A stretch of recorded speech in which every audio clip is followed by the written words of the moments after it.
I think Tuchel's banging on the ownership of or his number two and the hierarchy and saying, you know, yes, we had success last year. Yeah, This record is telling, isn't it? Giroud has gone. Yeah. Who's getting you but I goals? think what he's doing is banging and saying, look, we had the Champions League final and we had some good results and we could have possibly had an FA Cup.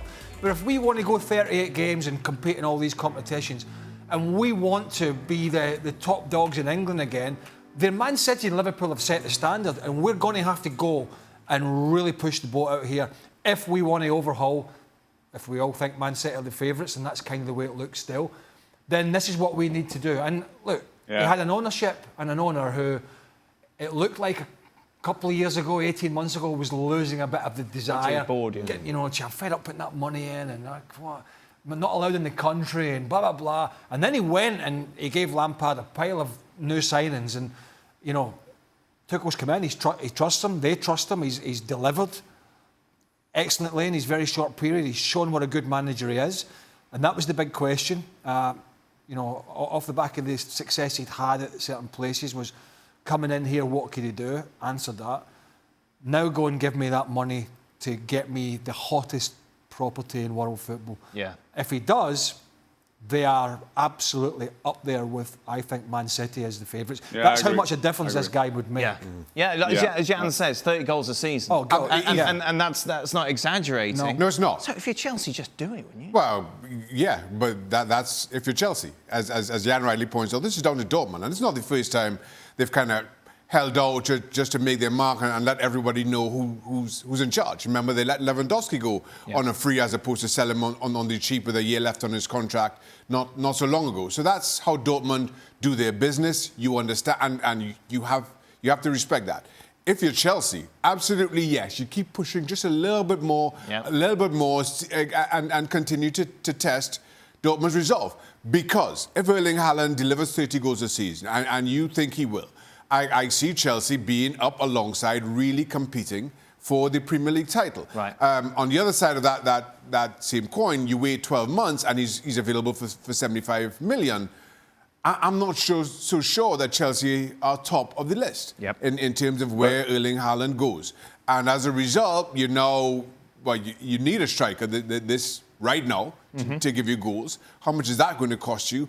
Who is that? Because there aren't that many sitting anywhere near that class available. Let me put it another way, just briefly. We're going to talk about certain players on this show that might be going places. We've talked about Harry Kane before. I've talked about Lewandowski. Great players, right? Get you goals. Cost a lot of money. Coming up towards 30, and Lewandowski's already, I think, 32.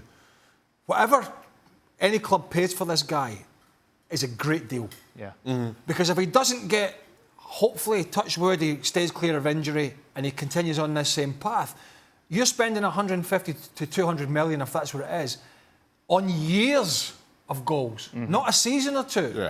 On years of goals. Maybe even 10 years, potentially, for your club, if he stays and if he stays fit. So I don't think there's... if it was 200 million, Jan, I would say, if I had the money, I would go and do it because I'm buying 5, 6, 7, maybe 10 seasons of who knows how many goals.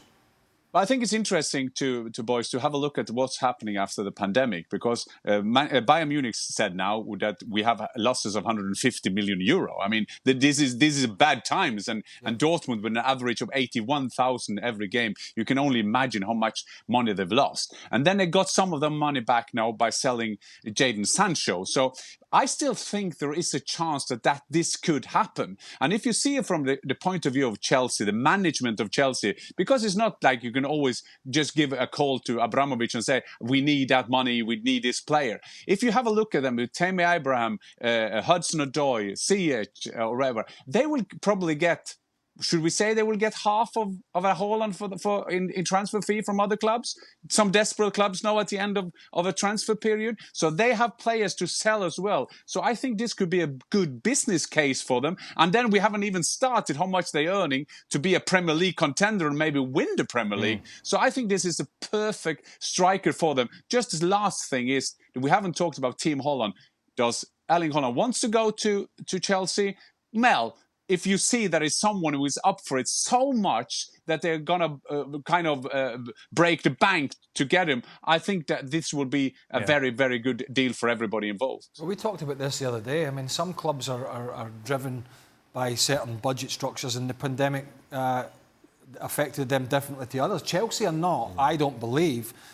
Chelsea are not a club like most clubs. They're not driven by a certain financial structure. The financial structure is effectively the owner. Yep. And, you know, during this pandemic, whether we like it or not, there was a lot of really, really smart business people who made a lot of money. As markets were crashing and different things were crashing, people made a lot of money off things like that. So how do we know some of these guys didn't double or treble their wealth? Right. And can then just say, you know, okay, I'll put another couple of $100 million in, because, you know, a lot of people suffered, obviously, in this 12 to 18 months, but there was a lot of, I say, very astute business people pounced on the troubles that other businesses had, made a lot of money. Chelsea are not a business that makes money. You need to look at the books. When they don't make money, their owner puts more money in. And so I don't think the pandemic is going to drive what Chelsea are willing to pay. Chelsea are going to be willing to pay what the owner is willing to give them. It's as simple as that. Jan, you mentioned Bayern Munich and their financial struggles. Kingsley Coman not happy with the offer that he's had, and he could be heading to Chelsea. Well, at the moment, it looks like everybody are linked to Chelsea, because they have, like Craig saying, they don't have to follow the numbers that they do differently. The problem at Bayern Munich now, Dan, is that they have a problem with the wage structure, because and the players changing agents, and you have two players like Joshua Kimmich and Goretzka, whose contracts are up in 1 or 2 years, so they need to be extended. And they want to double their money because they know about this. Coman as well, he knows what Lewandowski is on. He knows what Manuel Neuer is on. And that is the problem when you have that kind of structure in the club. I saw some reports today about Coman and Hudson-Odoi swapping around. I think that we are overstating how good Hudson-Odoi is. I mean, he wouldn't I don't think he would get a lot of games playing for Bayern Munich at time being. But Bayern Munich have said all along that we won't pay a lot of money. We want extended contract. They said to Alaba, no, you're not getting that money. You are going to Real Madrid. He's at Real Madrid now. And now they have the same problem, because Alaba is earning a lot of money there. And my last point on that, Dan, is that Julian Nagelsmann started his first game now for Bayern in the friendly. They're losing against Cologne, and more players injured before the national players come in. There will be some pressure on Bayern to produce some money to give this young Mozart of football some good players. Who dresses worse, you or Nagelsmann? Yeah. Just a reminder to keep up to date with all the latest transfer news. You can go over to the website and check it out. That's it.